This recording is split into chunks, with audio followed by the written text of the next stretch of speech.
The film opens as Jiminy Cricket narrates the beginning of the story. He starts off as a lonely homeless cricket going around looking for places to stay. Jiminy comes across the home of a widowed woodcarver named Geppeto, who lives with his cat Figaro and goldfish Cleo. Geppeto is in the process of carving a small wooden puppet based after his late son. A man then comes to Geppetto's shop, hoping to buy one of his cuckoo clocks, but Geppetto finds much sentimental value in it and refuses to sell. As he finishes the puppet, he decides to name it Pinocchio. As Geppetto prepares for bed, he gazes out the window and makes a wish upon a star. In an instant, a brilliant blue light illuminates the room, striking a photo of Geppetto's son, and then ricochets towards the puppet, bringing Pinocchio to life. Jiminy, who is present, is astounded and attempts to communicate with Pinocchio, but the puppet can only mimic Jiminy's words. The blue fairy enters the scene, using her magic to free Pinocchio from his strings and give him the ability to speak more clearly. She explains to Pinocchio that in order to be a real boy,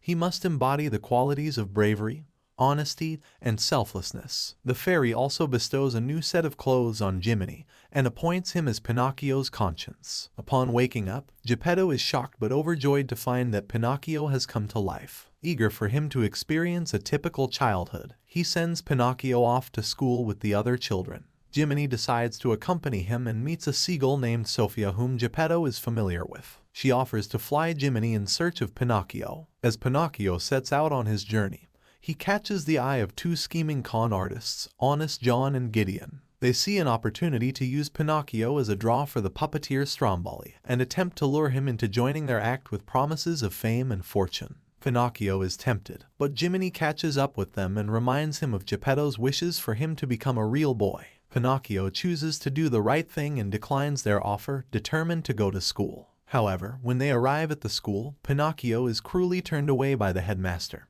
who insists that only real children are allowed to attend. In a fit of anger, Honest John and Gideon trap Jiminy in a jar and whisk Pinocchio away with them. The stage is set and Pinocchio is ready for his debut performance. But as soon as he steps out, his wooden legs falter and he tumbles to the ground, his nose getting wedged in a floorboard. But just as he's about to give up, a fellow puppet, Sabina, comes to his aid. Together, they take the stage, and the audience is captivated by their show.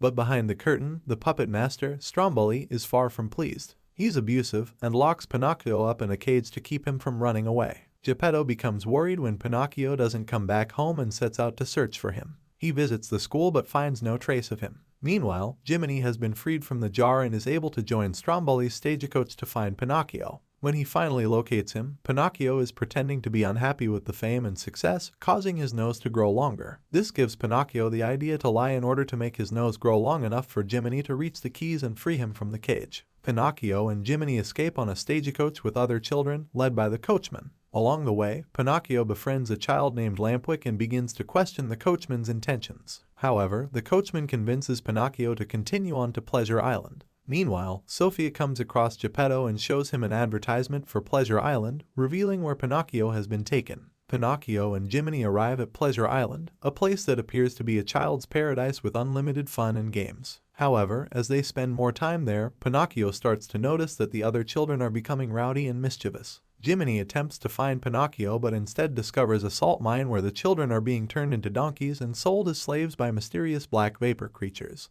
Despite the fun at first, Pinocchio and his friend Lampwick start to transform into donkeys as well. Jiminy helps Pinocchio escape before he fully transforms, but they are chased by the coachman and the vapor monsters only to make it to the water and escape. Pinocchio, after his escape from Pleasure Island, is found by Fabiana and Sabina. They inform him that Stromboli has been arrested and offer him the chance to join them on their own puppet show tour. But Pinocchio realizes that he needs to return home to Geppetto, and his selfless decision causes his donkey ears and tail to disappear. He says goodbye to Fabiana and Sabina, and with Jiminy, they are later found by Sophia. She tells them that Geppetto has set out to sea to find Pinocchio. Pinocchio then grabs a rope and using Sophia's help, he runs across the water towards his home and his father. After finding Geppetto, Figaro, and Cleo, Pinocchio and Jiminy share the tale of their adventure with them. However, their reunion is cut short when they are swallowed by the massive sea creature, Monstro. In order to escape, Pinocchio comes up with a plan to set a fire inside Monstro's mouth, causing the beast to spit them out.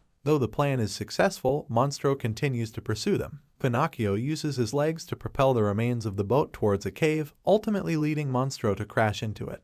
After a harrowing adventure and narrowly escaping the clutches of the sea monster Monstro, Pinocchio, Geppeto, Jiminy and the pets finally make it back to safety. However, Geppeto is unconscious and Pinocchio is deeply distressed. But as he cries over his father, his tear causes Geppeto to wake up. Geppeto tells Pinocchio that he has truly become a real boy and they start to make their way back home. As they walk, Pinocchio's transformation into a human seems to be complete. Jiminy concludes his story by saying that the truth of whether or not Pinocchio became a real boy is up for debate, but in his heart, he knows that Pinocchio has proven himself to be brave, honest, and selfless,